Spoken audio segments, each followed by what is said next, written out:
My mother called on a Thursday morning, and by the time she hung up, I knew my son had made the worst mistake of his life. I'm Luke Bennett. I fix things for a living. Not literally, though I've patched enough drywall in my time. I mean, I'm the guy people call when something breaks that a wrench can't touch. Bad decisions. Worse consequences. I've been doing it so long, it stopped feeling like a skill and started feeling like a curse. And standing in my kitchen in Cedar Falls, Iowa, coffee going cold on the counter, I had that familiar electric hum in my chest, the one that meant something was already broken and nobody had told me yet. Welcome back to Dad's True Revenge. Grab your snacks, get comfortable, and remember, the people in these stories had every chance to behave themselves. They just chose wrong. Drop a comment and be sure to subscribe. You're going to love it here. It was Thursday, just past 9 a.m. My mother, Dorothy Bennett, 81 years old, still on a landline, Birchwood Lane in Davenport, called me out of nowhere. No hello. No comment about the weather or my hairline. Just my name, dropped flat and careful, like she was testing the floor before she stepped on it. Luke? Hey, Mom. I turned the burner off. What's wrong? Did Nathan's graduation party already happen? There it is. I set my mug down slowly. Nathan, my grandson Christian and Olivia's boy, had just wrapped his first year at Drake University in Des Moines. Olivia had been talking for months about throwing him a party at their place out in Ankeny. Big deck, nice neighborhood. The kind of house they brought up in conversation more than was strictly necessary. I'd figured I'd get a call. I'd figured Dorothy would too. She's the boy's great-grandmother. She taught him gin rummy. She once chased a raccoon off his bike with a broom and didn't even spill her sweet tea. She earned an invitation. Yeah, I said slowly. I think it was this past Saturday. Why? Nobody called you. I called Christian, she said, to ask. He went quiet. Then Olivia got on the line and laughed. Said, "Oh, Mrs. Bennett, the party was last Saturday." Just like that, I felt something cool move through me. Not anger, not yet. Something more like recognition. She laughed. I didn't know it yet, but that laugh was going to be the most expensive sound Olivia Davis Bailey ever made. I called Christian before I was off the phone with Dorothy. He picked up fast, too fast, the way guilty people always do. And I didn't bother warming up. Why wasn't your grandmother at Nathan's party? Silence.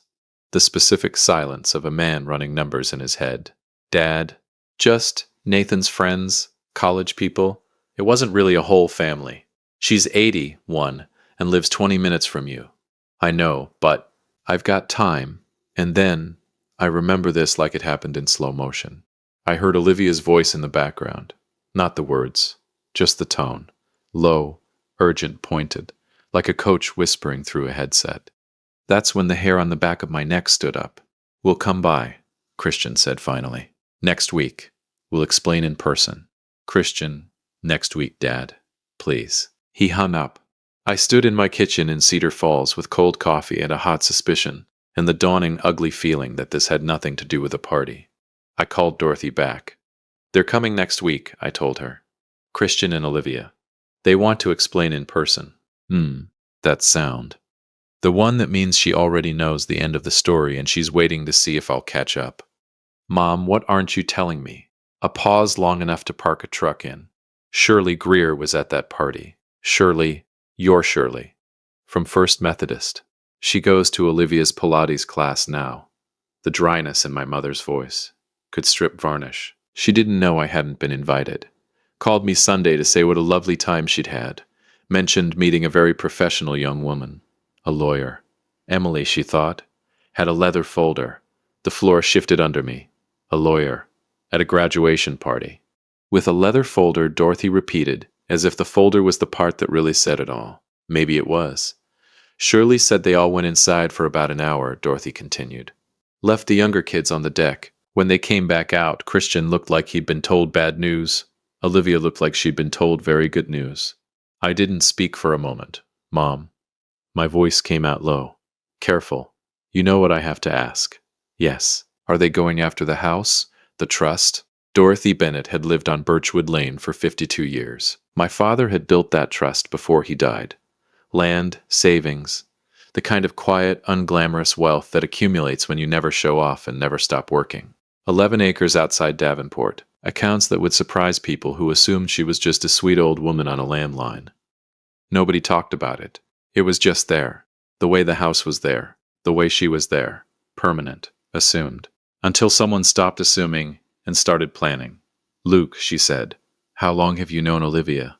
"Long enough." "Then you already know the answer." She was right. I did. I'd never been able to put my finger on what bothered me about Olivia Davis Bailey. She was polished, attentive, always said the right things at the right volume. But there was something underneath it. A quietness that wasn't calm. A watchfulness that wasn't warmth. I'd told myself I was being an overprotective father. Told myself Christian was happy, and that was enough. I'd been lying to myself for years, and I'd just run out of road. "I'm going to make some calls," I told her. "I already did," she said. And there it was, that thing in her voice. Not fear, not even anger. Something almost like amusement. The composure of a woman who'd been underestimated her entire life, and had learned to find it useful. "Luke, honey," she said, "how do you think I knew to call you on a Thursday morning?" She hung up before I could answer.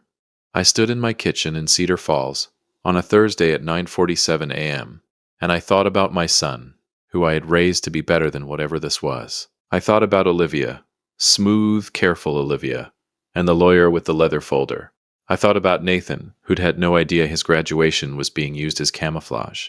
And I thought about Dorothy Bennett, 81 years old, Birchwood Lane, Davenport, who had just hung up on me with the quiet confidence of a woman already 3 moves ahead of everyone in the room. I picked up my phone, pulled out the contact I hadn't used in 2 years, typed 3 words, "Call me. Urgent." I didn't know yet what Dorothy had already set in motion. But I knew this. By the time Christian and Olivia showed up with their careful smiles and rehearsed explanations, they were going to walk into something they had not prepared for. They thought they were coming to manage me. They had no idea who they were dealing with. If you've made it this far, do us one quick favor. Subscribe. A lot of people watch without ever doing it, but it costs you nothing and means everything to us. Thank you, genuinely. 7 days. That's how long Christian and Olivia let the silence sit, like they were hoping I'd cool down, lose interest, or convince myself I'd misread the whole thing. 7 days of nothing but a single text from Christian that said, "Still planning to come Thursday, Dad," with a period at the end. Not an exclamation point, not an emoji. A period, the punctuation of a man who'd been coached. They were definitely coached. I spent that week doing what I do best. Not yelling, not spiraling, not tipping my hand. I made calls. Quiet ones. I drove the 40 minutes down to Davenport on Monday, sat at Dorothy's kitchen table on Birchwood Lane, drank her terrible decaf, and listened. She told me everything, and I mean everything. Turns out Dorothy Bennett had been busy while I was standing in Cedar Falls feeling blindsided. The morning after Shirley Greer's phone call, that would be Sunday, my 81-year-old mother had gotten dressed, driven herself to downtown Davenport, and walked into the office of one Emily Johnson, a state attorney, 4th floor of the Kendall Professional Building on Brady Street. "You already knew Emily Johnson?" I stared at her across the kitchen table. "She handled the Murphys' estate 2 years ago," Dorothy said, stirring her decaf like she was discussing the weather. "Margaret Murphy spoke very highly of her. I kept her card." "You kept her card." "I keep everything, Luke. You know that." I did know that. The woman still had my 3rd grade report card in a drawer upstairs. "So you just walked in Sunday morning?" "Monday. She doesn't work Sundays. She's a professional." Dorothy gave me a look that suggested I should also consider being one. I told her what Shirley told me. She asked me some questions. I answered them. Then she made some calls of her own. "What kind of calls?" Dorothy set her spoon down with a small, precise click. "The kind," she said, "that confirmed Christian and Olivia had retained a lawyer, a Daniel Pruitt, apparently office over in West Des Moines, to begin the process of contesting my mental competency." The kitchen went very quiet. Outside, a lawnmower droned somewhere down Birchwood Lane. A cardinal hit the window feeder. Normal Thursday sounds in a normal neighborhood, except nothing was normal anymore, and hadn't been for a week. "Mental competency," I said. "Apparently I'm too old to make sound decisions about my own estate." She picked up her coffee cup. I found that interesting, given that I was the one who walked into a lawyer's office without being asked while my son was still processing his feelings in Cedar Falls. I didn't have a response to that. She wasn't wrong. "Mom," I pressed both hands flat on the table. "I need you to hear me. What they're trying to do, it's not just insulting. It's illegal if done improperly. Emily explained it to me very thoroughly, yes. She nodded. She also explained what I needed to do to make sure it goes nowhere. Which is?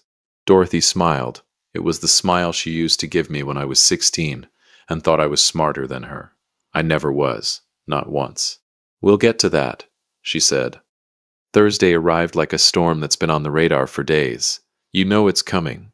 You've done everything you can, but there's still that moment when you hear the first crack of thunder and your stomach drops anyway. Christian and Olivia pulled into my driveway at 2:14 p.m. in Olivia's white Audi. Of course it was an Audi. And I watched them from the kitchen window for a second before I went to the door. Christian got out first. He looked tired, hollowed out, the way men look when they've been arguing with their wives for a week and losing. Olivia got out second, and she looked the opposite, composed, bright-eyed, wearing that careful smile I'd spent years trying to decode.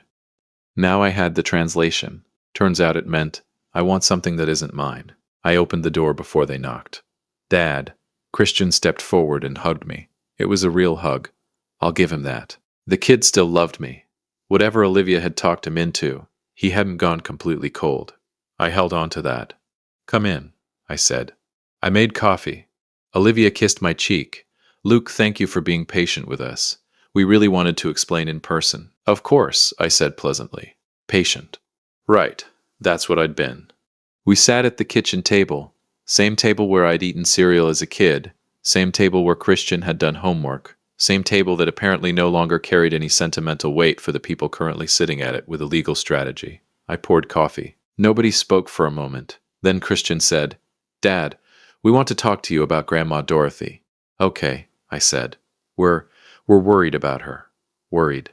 She's 81, Olivia said, jumping in smooth, like they'd rehearsed the handoff. She's alone in that house. She's managing significant assets without any oversight. And frankly, Luke, some of the decisions she's been making. What decisions? I asked. Olivia blinked. Just once, but I caught it. She hadn't expected me to push back this fast. Well, she gave a significant sum to her church last year without consulting anyone. It's her money. Of course, but she can give it to the raccoons if she wants, Olivia. It's her money. Dad, nobody's saying she can't do what she wants. We just think there should be some structure, some oversight, to protect her. To protect her, I looked at my son, this kid I'd coached Little League for, driven to college, lent money to twice without asking for it back, and I felt something I can only describe as exhausted grief, because he wasn't a bad person. He was a decent man who'd married a woman with a plan, and mistaken it for a partnership. Is that why you had an estate attorney at Nathan's graduation party? I asked. The air in the room changed instantly. Christian went still. Olivia's smile didn't disappear. It was too trained for that, but it tightened at the corners like a rubber band being stretched. Who told you that? She asked. Quiet, controlled. Does it matter? We weren't. It wasn't like that, Christian said. Emily was just there as a friend. Emily Johnson, I said. 4th floor, Kendall Building, Brady Street, Davenport. Olivia set her coffee cup down. Emily Johnson, I continued, who interestingly enough is the same attorney my mother walked in to see on Monday morning. Silence. Beautiful. Total silence. Olivia, I said, turning to her directly, you want to tell me what's in that leather folder? Or should I tell you what Emily told my mother was in it? Whatever color was in Olivia's face made a quiet exit. Luke, she started. Daniel Pruitt, I said. West Des Moines. That name ring a bell? Christian looked at his wife. It was a fast look, a fraction of a second, but I'd been reading that kid's face for 32 years, and I knew exactly what it meant. He hadn't known about Pruitt. He hadn't known, Christian, I said, and my voice came out softer than I intended. How much of this did you actually know about? He didn't answer, but his jaw tightened and he looked down at the table, and that was answer enough. Olivia jumped in. We were protecting the family's interests. That's all this ever was. Dorothy is 81 years old, and she is sitting on assets that could benefit all of us, including Nathan. She's sitting on assets that belong to her, I said. That she earned, that my father built for her. And you used my grandson's graduation party as cover for a legal meeting to start the process of declaring her incompetent. That's not... Stop. I held up one hand. Don't. She stopped. Outside, another cardinal hit the feeder. Ordinary Thursday sounds. Here's what you need to understand, I said, and I kept my voice level, because losing it would feel good for about 4 seconds, and then give Olivia something to use. My mother knows. She knew before I did. She was in Emily Johnson's office on Monday, while you were still deciding what to wear to this meeting, and Emily Johnson is no longer your family friend. I paused. She's Dorothy's attorney of record. And as of Tuesday, I said, Dorothy has made some changes to her estate documents. Emily was kind enough to let me know they've been filed and notarized. Olivia opened her mouth. I don't know the details, I said. Dorothy didn't share them with me. She said, and I'm quoting directly here, Luke, a woman's finances are her own business. I almost smiled at that. Almost. What I do know is that the competency challenge you were building, it's gone. Emily said the documentation they put together would take a team of lawyers 2 years to untangle and still go nowhere. The kitchen was silent for a long time. Then Christian said very quietly, Dad, I'm sorry. I looked at my son. I didn't say it was okay, because it wasn't. There's one more thing, I said. Nathan. Christian looked up. He doesn't know what that party was, does he? It wasn't a question. Christian shook his head slowly. He's going to find out, I said. Not from me, but he's going to find out, and when he does, that's between you two and him. I stood up and picked up my coffee cup. I think we're done for today. Olivia looked like she had 17 more things to say. She said none of them. They left at 3:41 p.m. I watched the white Audi back out of my driveway and disappear down the street. Then I called Dorothy. She picked up on the first ring. How'd it go? She asked. About how you'd expect, I said. Christian didn't know about Pruitt. I didn't think he did. Mom, I leaned against the counter. What exactly did you change in those documents? Silence. Then that sound, that infuriating, magnificent Dorothy Bennett sound. I told you, Luke, a woman's finances are her own business. Mom, I'll see you Sunday for dinner, she said. I'm making pot roast. She hung up. I didn't know what she'd done yet, but I was about to find out. And something told me Olivia Davis Bailey's Thursday was about to get a whole lot longer. If you've been listening for a while and want stories like this to keep coming, it really helps if you hit that like button and subscribe. 97% of people never do, but it's what keeps this whole thing running. So thank you for real. Sunday pot roast. That's how my mother chose to detonate a bomb. Over pot roast, dinner rolls, and sweet tea at a table set for 5 in the house on Birchwood Lane where I grew up. She'd iron the tablecloth. Which meant she'd been planning this for longer than any of us knew, and every single one of us was about to find out exactly how long. Let me tell you something about Dorothy Bennett that you need to understand before this story ends. That woman has never raised her voice in anger. Not once in my memory. She doesn't slam doors. She doesn't cry in front of people. She doesn't threaten. She doesn't warn. She just waits, patient and quiet and absolutely lethal, until the moment is exactly right, and then she doesn't destroy you loudly. She destroys you completely. Sunday. 4 p.m. I pulled up to Birchwood Lane and immediately noticed 2 things. First, Christian's car was already in the driveway. Second, so was Nathan's beat-up Honda Civic with the Drake University parking sticker on the back window. She'd invited Nathan. I sat in my truck for a full 10 seconds processing that information. Dorothy had invited Nathan, the grandson, the kid whose graduation party had been used as a staging ground for a legal ambush against his own great-grandmother. She'd invited him to Sunday dinner without telling anyone else. Oh, she was good. She was so incredibly good. I walked in through the front door.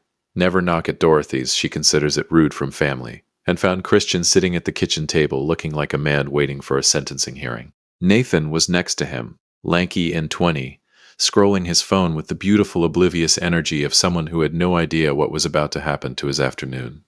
Olivia sat across from them both, spine straight, smile surgical, hands folded like she was chairing a board meeting. Dorothy was at the stove, stirring. Luke, she said, without turning around, hang your coat. Dinner's in 20. I hung my coat. I sat down. I looked at Christian, who looked at me, who looked away first. I looked at Olivia, who met my eyes with that polished steadiness that I now recognized for exactly what it was, the composure of someone who still believed they had options. She didn't have options. She just didn't know it yet. Grandma D, Nathan said, finally looking up from his phone. Smells incredible in here. Thank you, baby, Dorothy said, still stirring. How are your classes coming? Good, good. Professor Ellman gave me an extension on my econ paper, so I'm basically living my best life. Wonderful, Dorothy said. Hard work pays off. The irony in that sentence was load-bearing, and only 3 people in the room understood why. Dinner was the most elaborate performance of normalcy I have ever witnessed. Dorothy served pot roast, roasted carrots, dinner rolls from scratch the woman is 81, and sweet tea in the good glasses. She asked Nathan about his roommate. She asked Christian about his job. She complimented Olivia's blouse, which was a very deliberate move because it made Olivia visibly uncertain whether she was being welcomed or set up. Both, Olivia. The answer was both. I ate and watched and said very little, which is its own kind of skill. Christian was doing the same, picking at his food, laughing a half-beat too late at things. Nathan ate like only a 20-year-old college kid can eat, enthusiastically and without guilt, completely unaware that the table he was sitting at had been arranged like a chessboard, and every piece was already in position. Then Dorothy set down her fork, folded her napkin, placed it beside her plate with that small, precise click that I had heard once before, in her kitchen on Monday, right before she told me about Daniel Pruitt. The sound of a woman who is ready. Nathan, she said pleasantly, I have something I'd like to give you. Nathan looked up, rolled halfway to his mouth. Yeah? Dorothy reached into the pocket of her cardigan, the navy one, the good one she wore to church, and produced an envelope, cream-colored, sealed. She slid it across the table to him. Nathan put the roll down and picked up the envelope.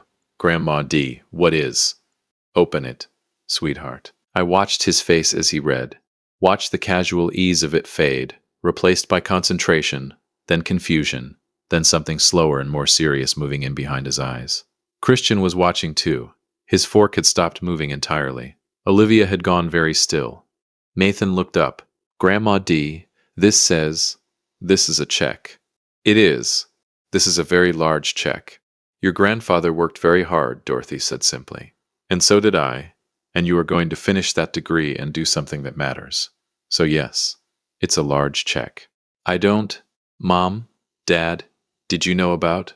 No, Olivia said. Her voice was controlled, but I heard the fracture in it, thin as a hairline crack in good china. There's a condition, Dorothy said. Nathan looked at her. Okay, it goes directly into an account in your name only, not a joint account, not a family account. Yours. She paused. Emily Johnson's office set it up on Tuesday. It's already done.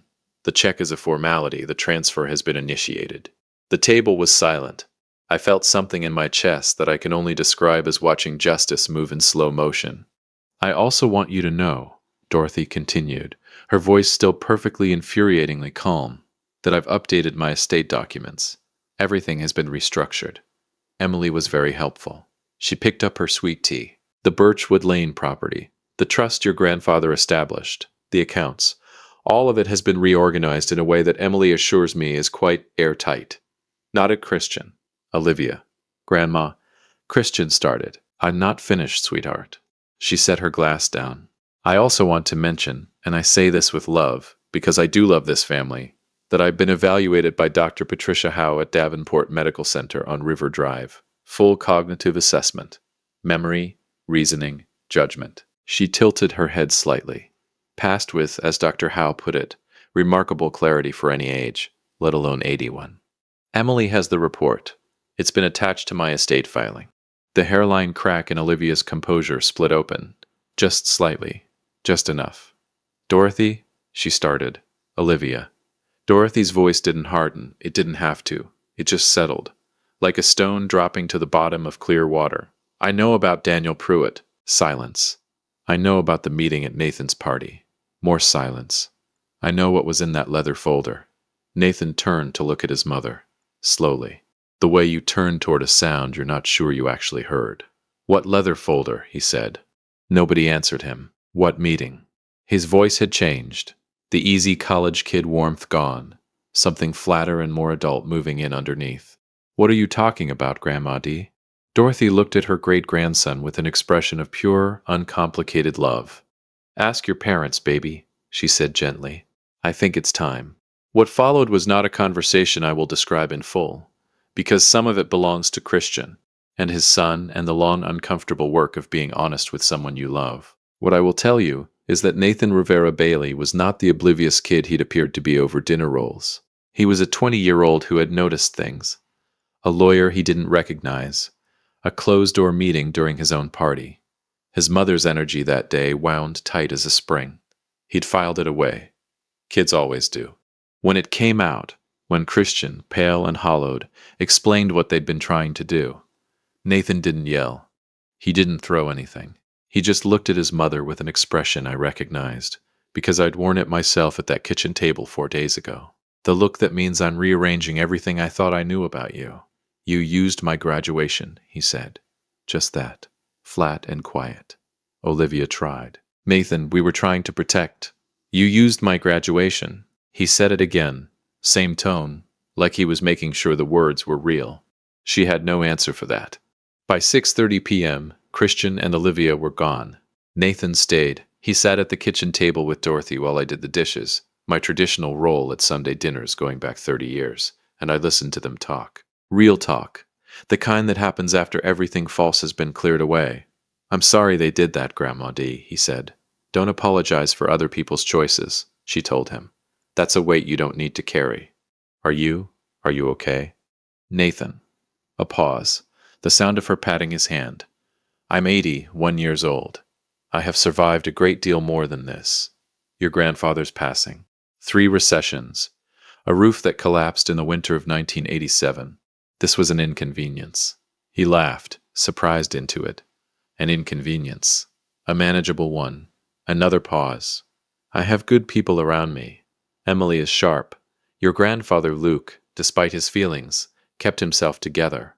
Despite his feelings? I called from the sink. You wanted to flip the table at Thursday's meeting, and we both know it, Luke. Nathan laughed again. It was a good sound. A real one. I had not flipped the table, but I won't pretend it hadn't crossed my mind. I walked out to my truck at 7:15 p.m. Nathan walked out with me, hands in his pockets, Drake hoodie, the cold Davenport evening turning his breath to small clouds. Grandpa Luke, he said. Yeah, that's real? That's mine? It's yours. Emily Johnson locked it up tight. Your name, your account. Nobody touches it. I know you didn't. I looked at my grandson, this kid who'd been used as camouflage without his knowledge, who'd sat through a Sunday dinner that detonated his understanding of his own family, who hadn't crumbled or deflected, or made it about himself. Yeah, I said. She does. Don't waste it. He nodded, kicked at a pebble on the driveway. Is my dad going to be okay? There's the kid who loves his father. He's going to have some hard weeks, I said. But Christian's not a bad man. He made a bad decision with a person who was very convincing about it being a good one. That's a recoverable thing, if he does the work. Nathan nodded slowly. What about my mom? I looked at him for a moment. That, I said carefully, is above my pay grade. He almost smiled at that. Yeah. He looked back at the house. The light in the kitchen window, Dorothy's silhouette moving around her clean table. She's something else, isn't she? Grandma D. She always has been, I said. We just keep forgetting. I drove back to Cedar Falls on a cold Sunday night with the radio low and the highway empty, and the particular feeling of a man who has watched something be made right without throwing a single punch. It's a quieter satisfaction than revenge movies prepare you for. Less explosion, more resolution. The specific exhale of watching someone underestimate the wrong person and live with the consequences. Dorothy Bennett had been written off as a sweet old woman on a landline in a house on Birchwood Lane. She'd been assessed, strategized against, and legally maneuvered by people who ate her pot roast and called her family. She'd beaten them before they'd even finished planning. She had a clean cognitive report, an airtight estate, a sharp attorney, and a great-grandson whose future was locked in an account that nobody could touch.